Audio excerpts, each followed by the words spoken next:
The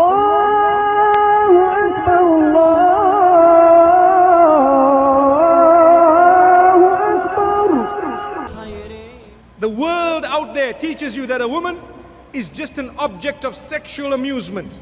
Believe me, they can say what they want, but that is how the women are being treated. Like I said yesterday in one of the programs I had, people say Muslim women are being forced to wear what they are wearing. The reality is the rest of the world is being forced to wear what they are wearing.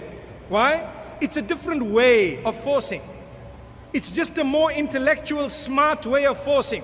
You see a sister or someone perhaps in a different part of the world wearing heels that are this high and they become higher. She cannot walk. Look at how high it's becoming. She cannot walk. She has calluses on her feet. She's struggling.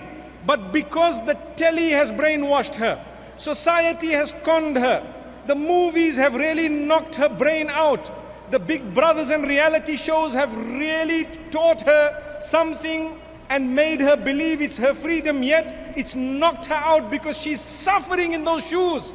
But she will not leave her home without those shoes. Who was forced? Who is being forced? She will wear a mini skirt so mini that it becomes a maxi shirt rather than a mini skirt. Really?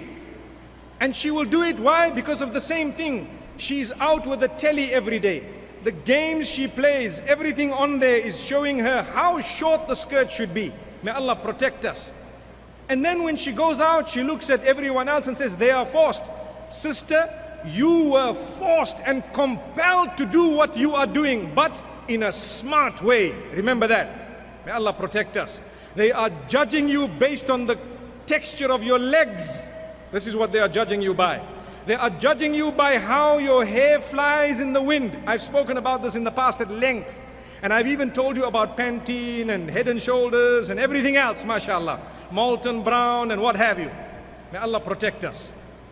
We don't want to be molten red in the fire of Jahannam. May Allah subhanahu wa ta'ala grant us goodness. So my sisters, it's just a matter of understanding. Islam teaches you to be a pure person. That's it. People are not forced. But at the same time, they accept a faith that governs them with certain rules and regulations. They are doing so happily by the will of Allah. They want happiness. They do not want to be controlled by the male-dominated environment around them because they are good Muslims.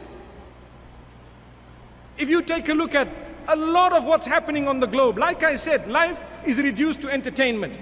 The clothing, we are affected by the advertising, the aggressive media, and the social networking, and the norms of society have put so much pressure on us that we will not come out of the home with hijab.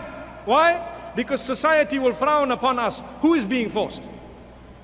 Who is being forced? And how are they being forced? Who is the good Muslim here? May Allah subhanahu wa ta'ala make us vehicles of promoting goodness.